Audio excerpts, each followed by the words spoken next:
Dans la prochaine tour de négociation des redevances, des incitations aux compagnies aériennes qui viendront ici sur la plateforme avec des avions dernière génération. Qu'est-ce que ça veut dire des incitations? Ça pourrait s'articuler dans des réductions sur des taxes, des redevances qu'ils devront payer.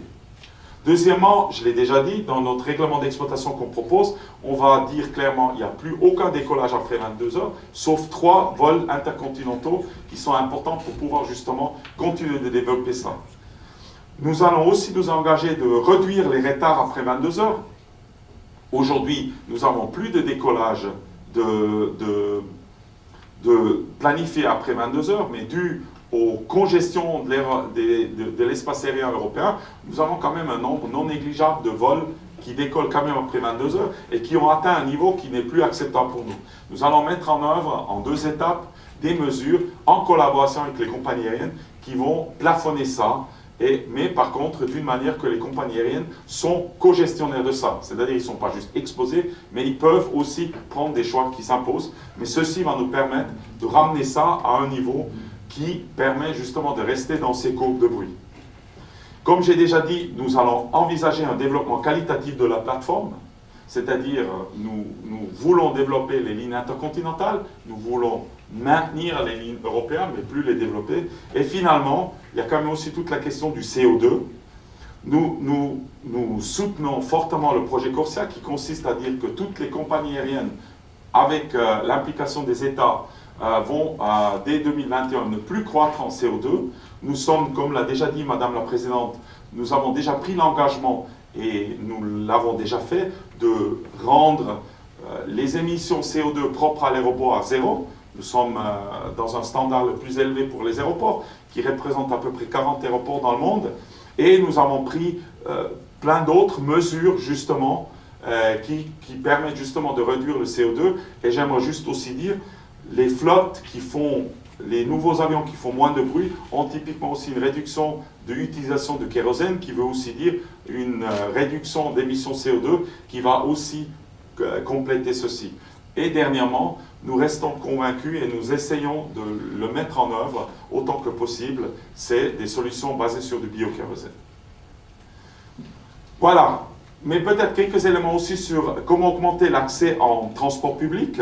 Alors d'abord, nous continuons et on a dépassé maintenant 1 million de tickets distribués. Nous distribuons gratuitement à chaque passager arrivant à Genève un ticket gratuit pour le transport public.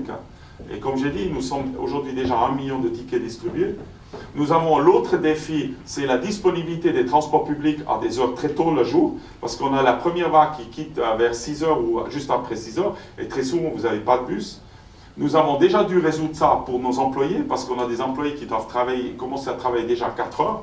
Nous payons des navettes et on a étendu cette offre maintenant pour nos passagers, c'est-à-dire c'est des navettes opérées par nos transports publics ici, mais qui sont disponibles aux passagers en montrant leur ticket de vol et qui leur permet d'avoir un bus déjà à une heure très tôt, entre 4 et 6 heures, pour venir à l'aéroport.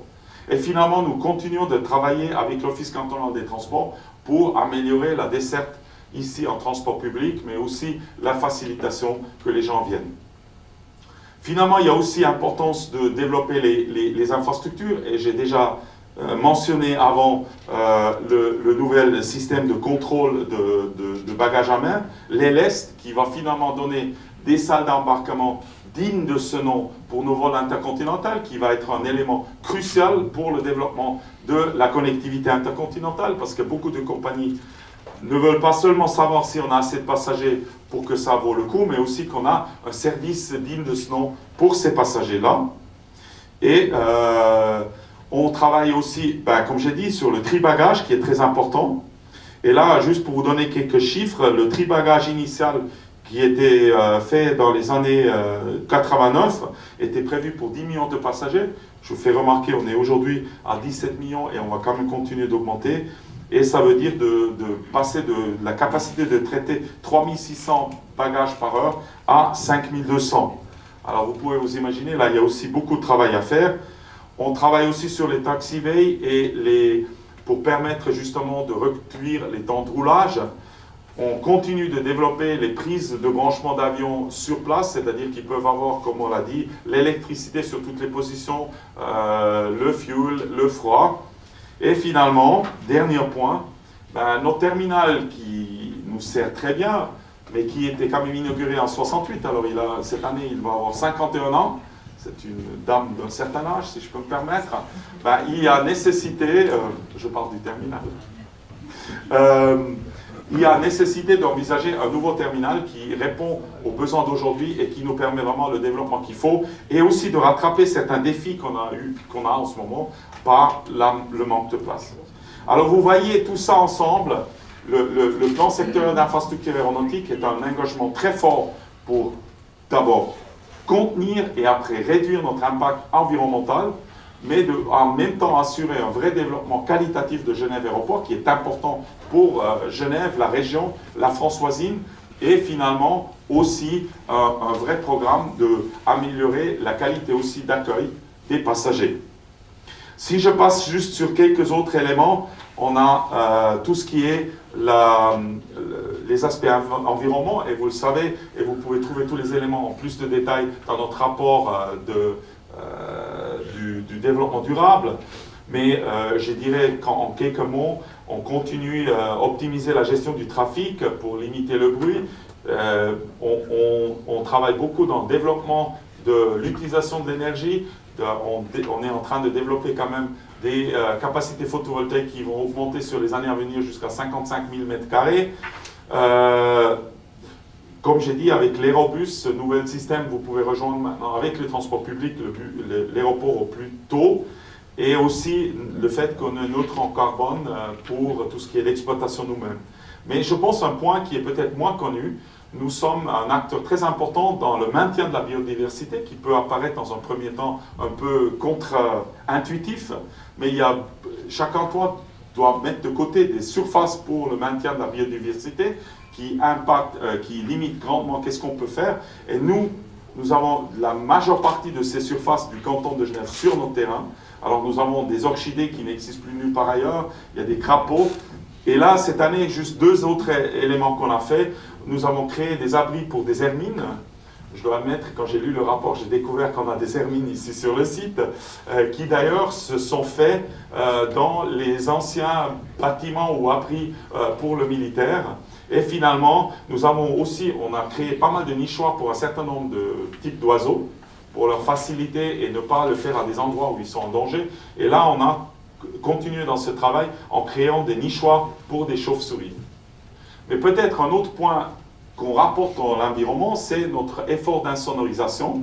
Et j'aimerais vous montrer un peu en avant-première un premier film qui permet de clarifier, parce qu'il y a pas mal de questionnements qu'on se pose, et Madame la Présidente l'a aussi mentionné, nous aimerons aider à ramener la discussion autour de l'aéroport sur des faits avérés, et nous allons faire sur les semaines à venir une série de films qu'on appelle vrai-faux, où on met une question que le public en large se pose, en apportant des réponses factuelles.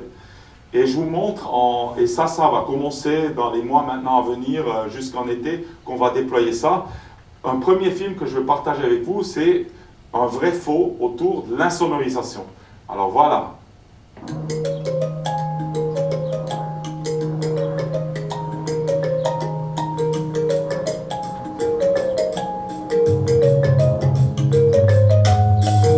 J'avais des vieilles fenêtres en bois, avec des doubles vitrages de l'époque.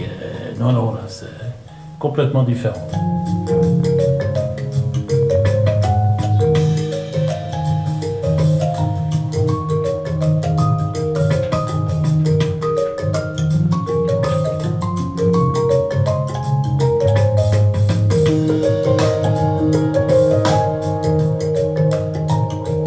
Nous prenons en charge donc le coût des travaux, si travaux il y a besoin, pour le remplacement des huisseries et vitrages.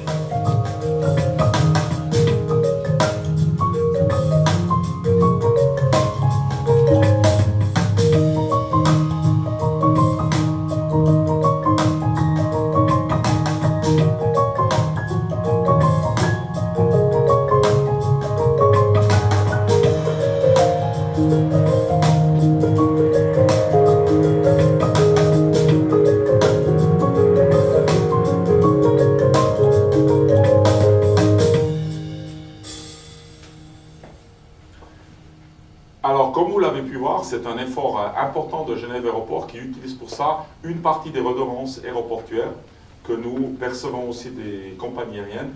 Et c'est quelque chose qui va continuer. Et je pense que c'est une évolution très très importante aussi pour faciliter la vie de ceux qui sont déjà dans le pourtour de Genève Aéroport depuis des années et que de ce fait-là, on peut quand même améliorer leur qualité de vie. Peut-être pour conclure tout ça, c'est aussi le travail pourquoi on est ici, c'est partager avec ce qu'on fait et d'expliquer. Et c'est vraiment autour des communications et relations extérieures qui sont très importants pour nous, dans le cadre de expliquer qu'est-ce que c'est la mise en œuvre du PSIA. Nous avons eu à peu près 50 présentations dans des communes. Nous avons aussi organisé l'année passée, entre le 4 et 8 juin, des événements dans le cadre de la Semaine européenne du développement durable. Nous avons fait à peu près 50 visites pour accueillir les habitants de la région, pour leur montrer aussi un peu, une fois, qu'est-ce qui se passe derrière les coulisses, pour pouvoir un peu toucher qu'est-ce que c'est l'aéroport et tout ce qu'on fait. Et d'ailleurs, dans le cadre de nos festivités des 100 ans, que je ne vais pas en parler plus, nous allons augmenter cette capacité parce qu'on voit bien que c'est quelque chose qui intéresse beaucoup et qui serait vraiment d'un vrai intérêt pour tout le monde. Nous avons aussi continué d'informer de plus en plus largement sur les réseaux sociaux parce que c'est quand même aujourd'hui, surtout pour toucher les générations jeunes, un moyen très important avec une augmentation de plus de 20%. Et finalement, comme on peut le voir ici, nous sommes à disposition des médias à travers des conférences de presse, des rencontres et des échanges. Nous essayons de répondre à toutes les questions qu'on nous demande, de rester transparent, même sur des questions qui peuvent apparaître en premier lieu un peu moins agréables à répondre. Je pense que c'est un engagement qu'on a pris, qu'on va continuer de développer. Et finalement, quand même, non sans importance, nous sommes aussi beaucoup impliqués avec un engagement dans la communauté aéroportuaire internationale, entre autres aussi pour mettre en avant nos idées sur l'évolution future dans le contexte de développement durable des aéroports, parce que je pense qu'on a des choses à partager, mais aussi on a plein de choses à apprendre. Voilà. Sur ceci, j'aimerais m'arrêter. Peut-être un dernier point de résumé. Je pense que nous finissons une année très positive. Et nous en sommes fiers, et j'aimerais prendre ici aussi le moment pour remercier tout le monde, autant le conseil d'administration, sa présidente, mais aussi les collaborateurs qui ont permis d'y arriver. Mais je dois aussi dire, on est devant beaucoup de travail, l'implémentation du plan sectoriel d'infrastructure aéronautique. Nous sommes convaincus qu'on peut le faire, qu'on va le faire, mais ça ne se fera pas, comme on dirait, avec les mains dans les poches. Il y a aussi plein d'autres défis qui vont venir, comme j'ai dit, une évolution qui va changer, moins de croissance, ce qui est bien quelque part, mais qui nous pose aussi un certain nombre de questionnements, mais aussi l'adaptation aux nouvelles évolutions. Et je pense que ça va être certainement intéressant aussi pour vous de suivre l'évolution de Genève Aéroport, parce que nous essayons quand même de rester au point de l'innovation et d'amener chaque année des nouvelles solutions pour justement améliorer la manière comment on fait tout ça, mais aussi ce qu'on offre aux passagers. Merci, et je repasse la parole à Madame von Holtzen pour les questions et réponses.